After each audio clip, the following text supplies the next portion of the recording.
আমাদের আজকের গল্প অহংকারী বটগাছ। অনেক বছর আগের কথা। এক ঘন জঙ্গলে একটি আম গাছ ও একটি বটগাছ ছিল। আম গাছের ব্যবহার ছিল অনেক ভালো, যেমন তার ফলের মতো। অন্যদিকে বটগাছের ব্যবহার তেমন ভালো ছিল না। সে আম গাছকে পছন্দ করত না।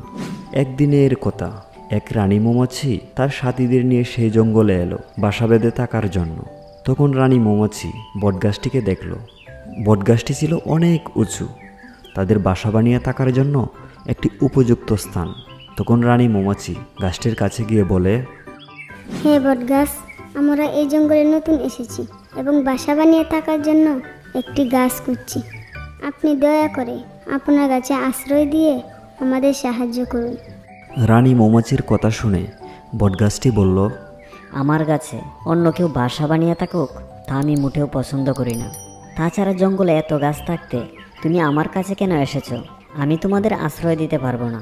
তোমরা অন্য কোথাও গিয়ে দেখতে পারো।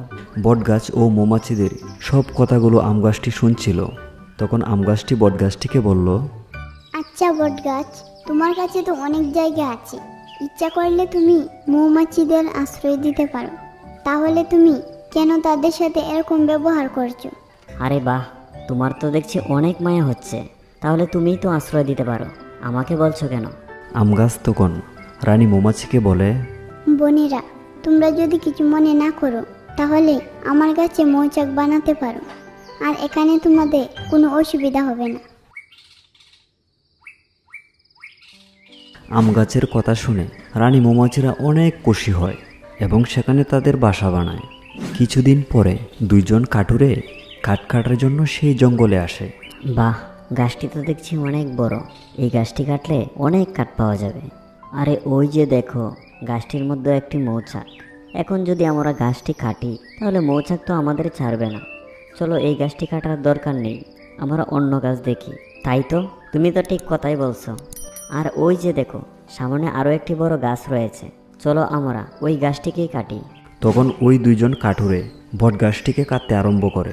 বটগাছ যন্ত্রণায় চিৎকার করতে থাকে। পাশে থাকা আম গাছটি সবই শুনছিল।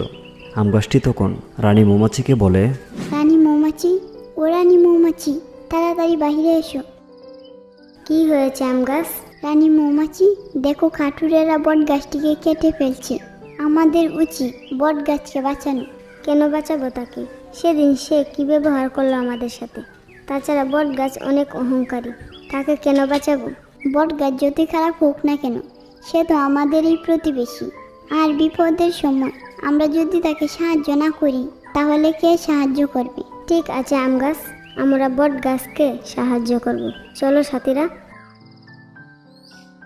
এই বলে সব মৌমাছিরা বটগাছের কাছে যায় এবং কাঠুরেদের কামড়াতে আরম্ভ করে। আরে, এই মৌমাছিরা এইভাবে কামড়াচ্ছে কেন? এদেরকে তো দেখেছিলাম আম গাছে, এরা এখানে কেন এসেছে? ও ভাই, কথা বলার সময় নেই, তাড়াতাড়ি এখান থেকে পালাতে হবে, না হলে আমাদের জীবনের ঝুঁকি আছে। এই বলে দুই কাঠুরে সেখান থেকে পালিয়ে যায়। বটগাছ তার জীবন বাঁচানোর জন্য রানী মৌমাছিকে ধন্যবাদ জানায়। রানী মৌমাছি তখন বটগাছটিকে বলে, ধন্যবাদ যদি জানাতেই হয় তাহলে আম গাছকে জানাও। আম গাছই আমাদের প্রেরণা জুগিয়েছে তোমার প্রাণ বাঁচানোর জন্য। এই কথা শুনে বটগাছ তার ভুল বুঝতে পারে। আম গাছ, তুমি আমাকে ক্ষমা করে দিও, আমি তোমাকে অনেক কষ্ট দিয়েছি। না বট গাছ, আমি তোমাকে ক্ষমা করে দিয়েছি। এরপর থেকে তারা একসাথে মিলেমিশে বসবাস করতে থাকে। তাহলে বন্ধুরা, এই গল্পটি থেকে আমরা যা শিখলাম, আমাদের কখনো অহংকার করা উচিত নয়।